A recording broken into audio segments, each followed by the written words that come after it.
అడవి దున్నలను నల్లమల అటవీ ప్రాంతానికి తీసుకురావాలని అటవీ శాఖ ఓవైపు ప్రణాళిక వేస్తూ ఉండగా ఇంతలోనే ఓ అడవి దున్న పర్వత శ్రేణిలో కనిపించింది. 160 ఏళ్ల క్రిందటి నుంచి ఆచూకీ లేని దున్నలను తిరిగి నల్లమలకు రప్పించడానికి ఓ ఫార్మాస్యూటికల్ కంపెనీ ₹1 కోటి విరాళంగా ప్రకటించింది. World wide fund for nature ఇందుకు సంబంధించిన సాంకేతిక సలహాలు ఇస్తోంది. మధ్యప్రదేశ్ నుంచి 120 అడవి దున్నలను నల్లమలకు తీసుకొచ్చే మహత్తర ప్రాజెక్టుకు నాగార్జునసాగర్ శ్రీశైలం టైగర్ రిజర్వ్ నాయకత్వం వహిస్తోంది.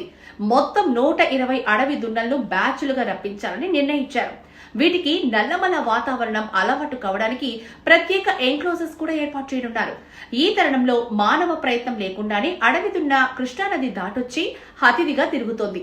ఇండియన్ గౌర్ జాతికి చెందిన అడవి దున్న సుమారు 800 నుంచి 1700 కిలోలుంటుంది. అలాంటి అడవి దున్నల సమూహం నల్లమలలో తిరిగితే ఆహార కొరతతో ఇబ్బంది పడుతున్న పెద్ద పులులకు సమస్య తీరినట్టేనని అటవీ అధికారులు భావిస్తున్నారు.